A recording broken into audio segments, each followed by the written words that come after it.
क्या आप जानते हो कि दिवाली में लक्ष्मी जी के साथ विष्णु जी की जगह गणेश जी को क्यों पूजा जाता है?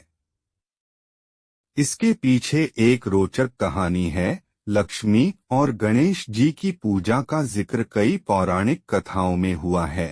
एक समय की बात है जब किसी वैरागी साधु को राजाओं की तरह सुख भोगने की लालसा होने लगी, इसलिए वह लक्ष्मी जी की आराधना करने लगता है।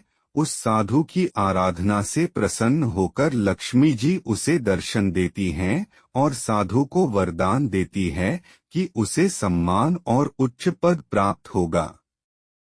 वह साधु दूसरे दिन राजा के दरबार में पहुंच जाता है और वरदान के अभिमान में राजा को सिंहासन से धकेल देता है। साधु का राजा के साथ ऐसा व्यवहार देखकर उनके सिपाही साधु को पकड़ने के लिए उसकी तरफ दौड़ते हैं, लेकिन तभी राजा के मुकुट से एक काला नाग निकल आता है। यह देखकर सभी चौंक जाते हैं और सभी उस साधु को ज्ञानी संत और चमत्कारी समझने लगते हैं। वहां दरबार में मौजूद सभी उस साधु की जय जयकार करने लगते हैं। राजा भी साधु से खुश होकर उसे अपना मंत्री बना देता है। साधु के मंत्री बनने पर राजा उसे निवास के लिए एक महल देता है, जहां वह शान के साथ रहने लगता।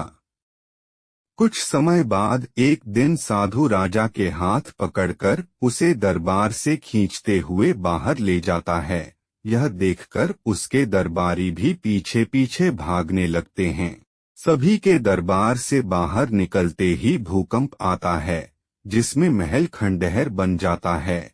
सबको लगता है कि साधु ने उनकी जान बचाई। इससे साधु का सम्मान और बढ़ जाता है। यह देखकर साधु में घमंड की भावना जागृत हो जाती है। इसके कुछ दिनों के बाद एक सुबह साधु राजमहल में घूम रहा होता है। तभी उसकी नजर गणेश जी की मूर्ति पर पड़ती है। साधु को वह प्रतिमा अच्छी नहीं लगती, तो वह उसे हटवा देता है। इससे गणेश जी साधु से रुष्ट हो जाते हैं और उसकी बुद्धि भ्रष्ट कर देते हैं। इस कारण वह हर काम उल्टा पुल्टा करने लगता है। इससे राजा साधु से क्रोधित होकर उसे कैदखाने में डलवा देता है। साधु कैदखाने में ही फिर से लक्ष्मी जी की पूजा आराधना करने लगता है। कुछ समय बाद लक्ष्मी जी साधु को दर्शन देती हैं और कहती हैं कि तुमने गणेश जी को रुष्ट किया है, इसलिए तुम्हें गणेश जी की पूजा कर उन्हें प्रसन्न करना होगा। लक्ष्मी जी की बात सुनकर साधु गणेश जी की आराधना करने लगता है। इससे गणेश जी प्रसन्न हो जाते हैं और उनका क्रोध शांत हो जाता है।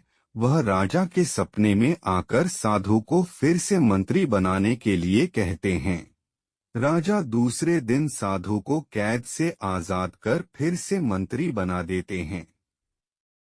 इस घटना के बाद लक्ष्मी और गणेश जी एक साथ पूजा की जाने लगी। लक्ष्मी जी धन की देवी है, तो गणेश जी को बुद्धि को संयम में रखने वाला माना गया है। वैसे कहा भी गया है कि एक संपन्न जीवन के लिए धन और बुद्धि दोनों जरूरी होते हैं। इसलिए लक्ष्मी जी और गणेश जी की पूजा साथ में की जाती है।